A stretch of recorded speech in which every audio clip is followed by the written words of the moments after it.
everyone, and welcome to Pass the Mic. That's right, this handsome young man that's sitting next to me, I want y'all to say hello to Hugh Rose. Hello all. Hugh, I love that hat. You're rocking it. I gotta have it in this sun. What's our song today? That old black magic. Oh, a oldie but a goodie. That old black magic's got you in its spell. That old black magic that I weave so well. Hey. Icy fingers up and down my spine. That same old witchcraft when your eyes meet mine. That's awesome. I was like, I'm gonna catch it up on the back end. That was awesome. That's one of the great songs. Who made that song? Yeah. Well, Ella. Oh, Ella. I should know that then. I want to thank you for joining me today. Very happy to. Now, I met Hugh here at the Center for Spiritual Living. There was this man that took the stage and his voice just permeated the entire sanctuary. I love the resonance in your voice. Well, thanks very much. I've been working on it virtually all my life. So, it sounds like a radio voice. Do you do radio? I have done radio and a lot of recordings of my own work and other poets and so on. Of course, I was on stage for many years, 25 years or so altogether, and 20 years as a lecturer, so using my voice all the time. All the time. So now on stage, did you do Broadway? Did you do all type of theater? Yeah, started off, went to drama school in England, then came back to Canada, which is where I'm from, near Toronto. I started working... You're a Canadian? Yes, I am a Canadian, but I don't say a boot.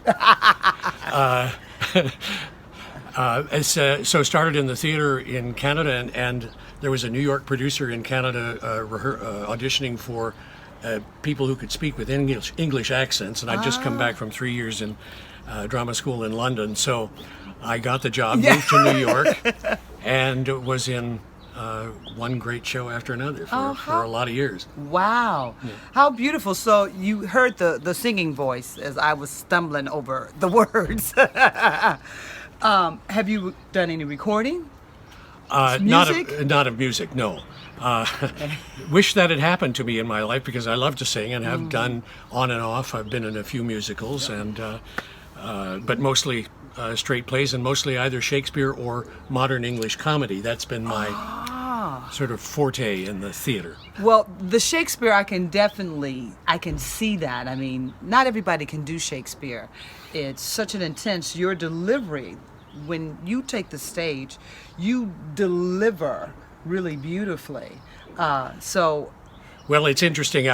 Just a couple of weeks ago here, as a matter of fact, in the church, I gave a class on iambic pentameter because I said I attribute my ability to read poetry or whatever it is to having studied iambic pentameter, Shakespeare's poetry method in drama school in England, and it served me to understand the basis of all natural speech because our natural rhythm in English is iambic pentameter, and all the variations that Shakespeare used, if you put that into a science, it just shows how we express all emotions and nuance of thought. That's beautiful. That's really beautiful. What a powerful thing to teach people, to help people be grounded in who they are. It was very popular. They loved it. I thought, what an esoteric thing to teach in Ventura, California, but nevertheless, they loved it. Well, one of I think it's in the top 3 of the most things that people are afraid of, dying and standing on stage and talking. Public speaking. Public speaking. So I think everybody who came to class, to that class, was already sort of okay with, or reasonably okay with doing that. But it's true. I remember teaching classes in Pittsburgh. I taught theater in college in Pittsburgh for several years. And when people from non-theater classes would come in because they had to have an elective variation in there. Yes. Of course, is somebody from out of the theater would come in and have to stand up and read a speech. I mean, some of them would run from the room and be sick. Actually. Wow. So. Can't do it. It's amazing. Yeah. It's amazing. It's very powerful when you see someone fully take the stage and own it and feel so comfortable. And feel comfortable in it. Yes, that's it. and people can tell, because it allows them to feel comfortable and relax and to just receive. Mm-hmm. I think that's a beautiful thing. And people who are afraid of acting or think they can't act, we do it all the time. We do. we do nothing but act for each other and for our own benefit. Isn't that something? Yeah, that's what we're up to all the time. But when we're put on a stage to do it, a lot of people think it's so different. It's different. Yeah. No, it isn't. No. I called one part of the class that I gave here acting is lying, because if everybody knows how to lie, and if you examine the things that you emphasize or the extra measures you take in order to tell a successful lie, you're acting. Yeah. That's all there is. Stanislavski would say you've done it. It's the truth. That is our condition. So, growing up in Canada, I love Canada. I've been there, Toronto. I used to go actually maybe about 5 or 6 years ago. I was there every other year. Growing up in Canada, to go across the seas to England, so I'm assuming that you went there for school. Yes, I went to a British boys' boarding school in Canada, and then when I realized I had to go to drama school, it turned out that England was the choice. Or might have been Pittsburgh. Carnegie Mellon was a famous acting school, but I had the opportunity to go to England and to be able to be in London and see the theater in London and study there was just great. That had to be amazing. Now, you said you had to go to acting school. Was this well? the call I had of the started heart? off. My father and grandfather were both lawyers, and I was supposed to be the third one in the dynasty. You see, so yes. When I flunked out of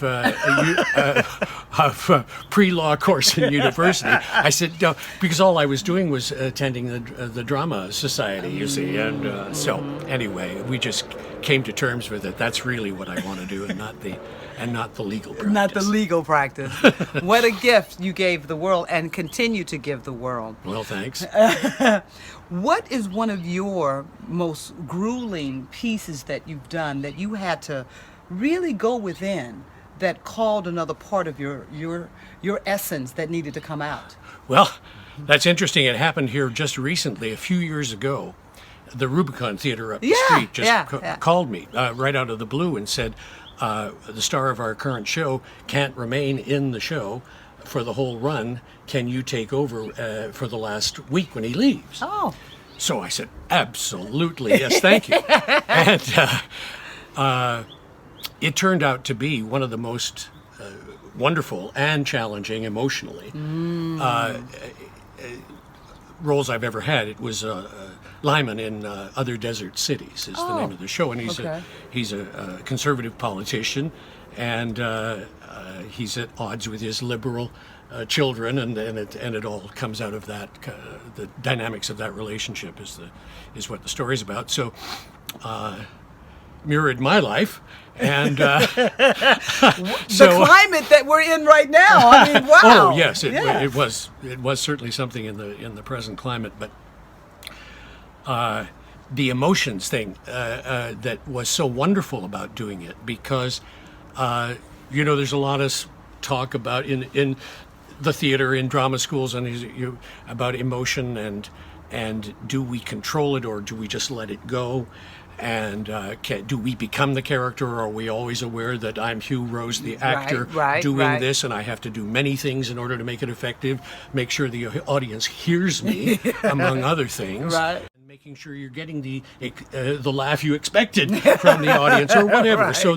We're multitasking. Exactly. Multitasking. Constantly. But wanting to be present. Yeah, but the emotions.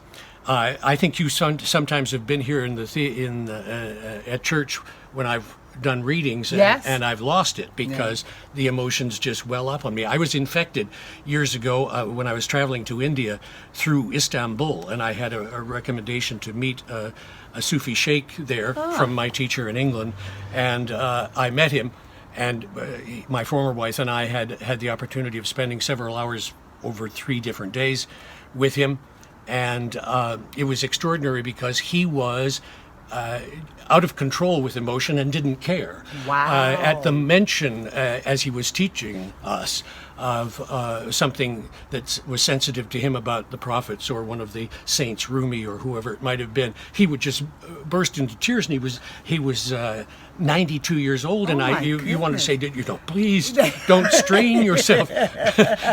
But I think from that moment on, as I was infected, and I find that as I read anything, that to allow it to move through. That it just comes through. So I was a bit apprehensive. Was this going to happen out of control when I was playing Lyman in other desert cities? And no, it worked well. And I wanted to let it roll a little bit too early, and the director kept saying, wait, hold off, wait to the right moment when it's really going to pay off. So, and I was able to do that, so it was good. now tell me, what was the play about? Other desert cities, the story of an actor, a kind of maybe John Wayne or Humphrey Bogart kind of actor. Yes, detective stories in film. But who had been a friend of Reagan, and when Reagan became the president, he was made ambassador. And he'd been high in the Democrat or the Republican Party in California, and so he's high in the ranks of the Republican. Then Reagan's out, and he retires, and he's home, and the conflict between he and his very left-leaning daughter comes right up to the front, and it's the way they resolve their old history about that. That's really special, because in this climate right now, a lot of people are dealing with the divide that looks like the divide of the country between the Republicans and the Democrat and all that, and families and friends that. The process is going on. We're in the cauldron. That's the way I see it. I am certainly more conservative, but socially I'm liberal, certainly, but fiscally I'm conservative. Yes. And I see that there are good arguments on both sides, but I'm willing to let the thing play out without obstruction. That's the way I would like to see it done. If we could have civil discourse, but now it's gotten so out of control that it's gotten very interesting. There's nothing like Robert's rules of debate anymore. One of my teacher in England, John Bennett, whose teacher was George Gurdjieff, the famous Armenian Greek Armenian mystic.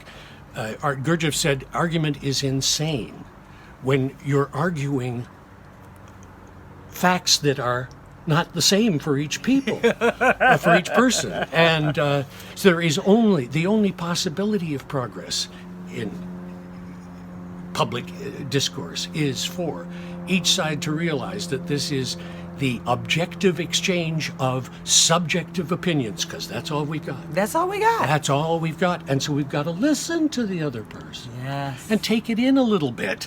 Let it settle.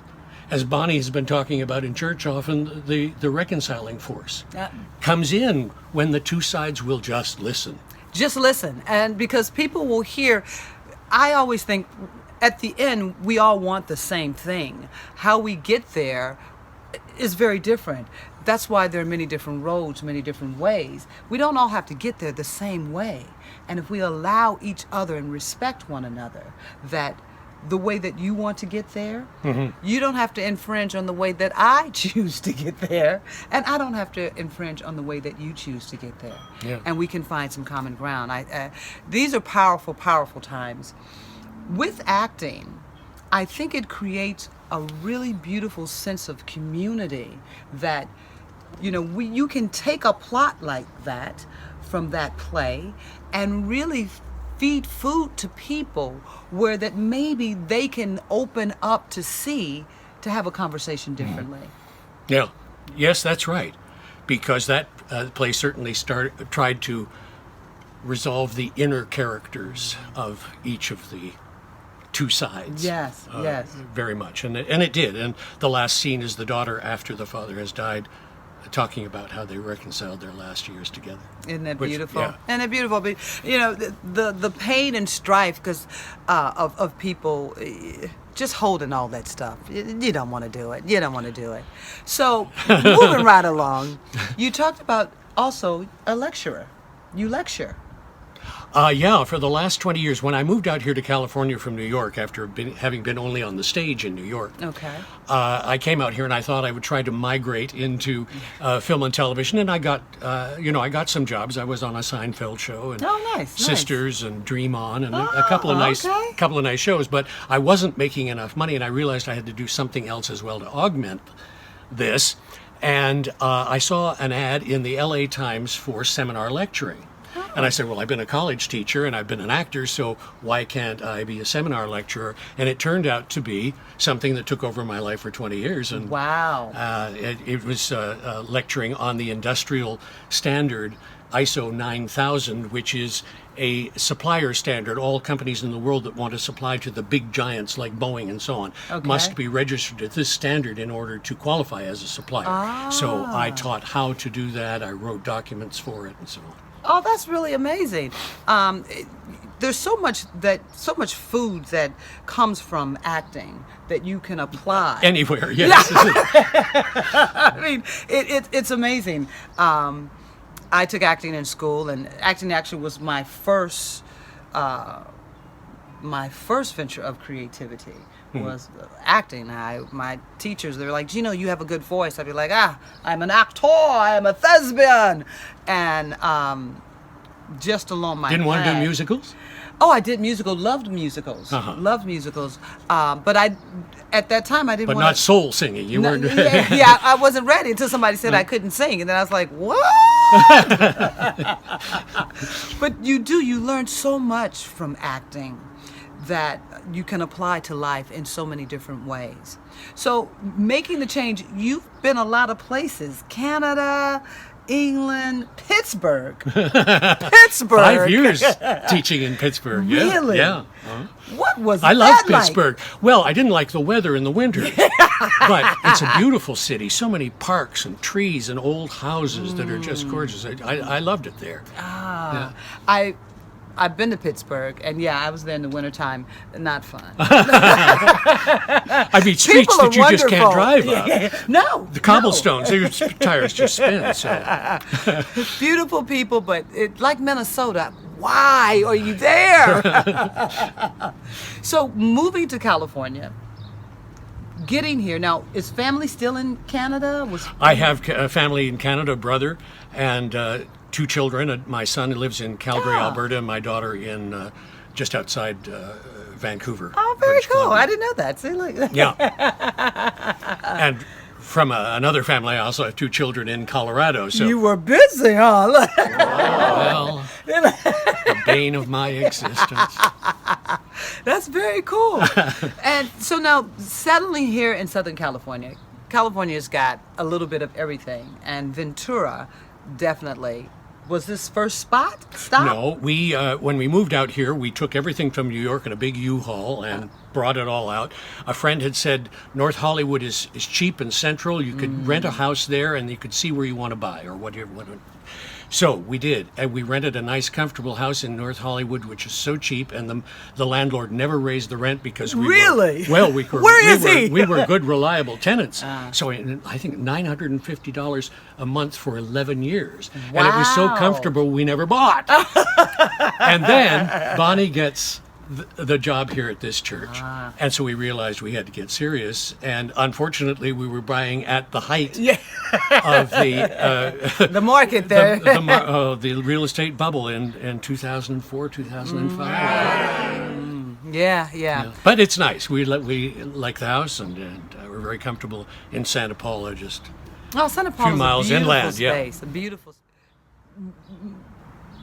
Having a wife that's a minister, how does that affect Oh, boy. you? That saving my life. You got to know.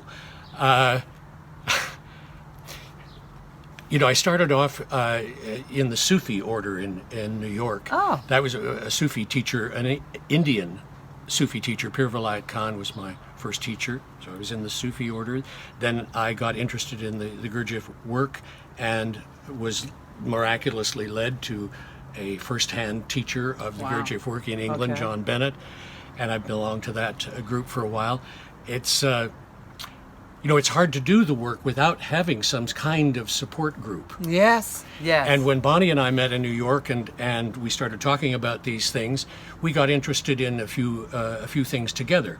Louise Hay's work and Marianne Williamson's work.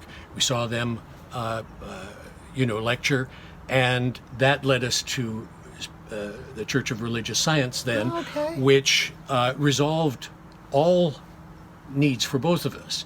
I needed to have an organization that was open to all paths. Okay. Because I had studied Hinduism, Buddhism, Judaism, Christianity, Islam, isms. and particularly Sufism, and so anything that wasn't open to that wouldn't be possible for me to get serious about. So, because I believe the religion is the universal cosmological laws of our creation. That's religion, and they can make up all sorts of different versions of it. Yes. But that's what I want to try and get to, the ultimate source.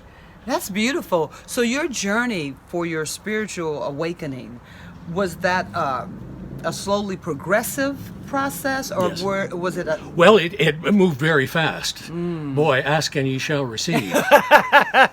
Because once we'd said, my former wife and I, Pamela, once we'd said, this is too interesting not to pursue, everything just opened up. The avenue across the world was suddenly wide open and clear to follow. Isn't that beautiful? Yeah. That's beautiful. That's beautiful.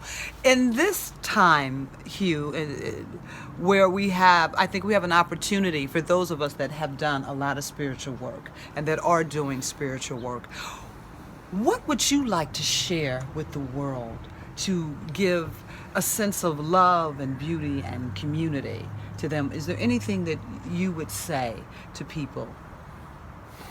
I know that's a lot. Well, we're involved in something that is an enigma. It's way beyond our ability to understand, but if we use our logic and the creative avenues of our mind to imagine what it might be, the more we can do that, the more we can study and enter the world of all possibilities that from which this thing could have come from. I mean, we ask the question, where did it come from? And ultimately we can say it came from another dimension. I don't care how many dimensions and worlds you go back through, ultimately it came from nothing. There is no other possible answer. And so this nothingness has to be examined. Buddha examined it. He said the emptiness is not nothing. Yeah, right. The emptiness is the clear light state. That really is important to me. Yes. And somewhere in that clear light state, consciousness arose. And it seems to me the whole thing is consciousness. Yes. All matter, all energy derives from consciousness, and all matter derives from energy. So it's ultimately all consciousness. So how did that consciousness wake up in absolute nothingness? That's the great mystery, but it's not available to this present brain. But we're on a roll here now. We're only 40,000 years into modern Western and Peking man and so on. Yes. And if there's anything to the astrological cycle of the grand man, 26,000 years to get from the first Pisces to Aries and Buddha. Wow, I did not know that. Wow. Aries and Buddha, Aries and the Buddha, Lao Tzu, Confucius, Zoroaster, all contemporaries. Yes, to yes. finish off Wow. the first cycle of the grand man Wow. in Aries. Now Jesus comes and says, new world, new grand man starting. So that's what I think we ought to realize what we're involved in. Wow. Whether you take astrology seriously or not. Obviously, man has been trying to develop science out of this for millennia. And in the beginning, it was the divine sciences and alchemy and astrology Yes, and yes. the Greek myths and the Hindu myths. And gradually we refine it. And now these great personal religions that we've had for a couple of thousand years are beginning to be less valid unless they can adapt Yes. to the knowledge that's out there. Yes. Friends, everything's available on Amazon in 5 minutes or on Google. So the word is out. The word is They out. can't suppress it anymore.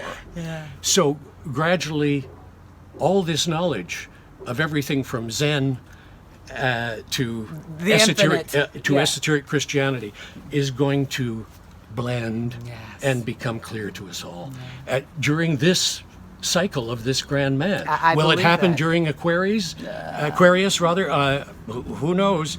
The Aquarius is by the pouring of life-giving water to spread the unfettered communication of knowledge throughout the world. That's the Wow. theme of Aquarius. So that's in line with Yes, it is. everything That exploding in the absolutely last is. 100 years since electricity was fully implemented around Yes. the world. And now we have this, all knowledge available on a handheld device On a and handheld device. space travel. Yes. And the internet. Yes. And artificial intelligence. What's the next It's exploding. 2,000 years of Yeah. Aquarius going to bring us? It's Wow. just beyond imagination. That is dynamic, is huge, and what a gift to leave with you to think about. My, that was. So, Hugh, let's close out with our song, That Old Black Magic. Really? Yeah. Again? Yeah, again. We gotta do it again. That old black magic's got you in its spell. That old black magic that we weave so well. Icy fingers up and down my spine. The same old witchcraft when your eyes meet mine. Ah! Thank you so much for joining us on Pass the Mic. Remember, we are one. We hold a vision. We are creating our here and now.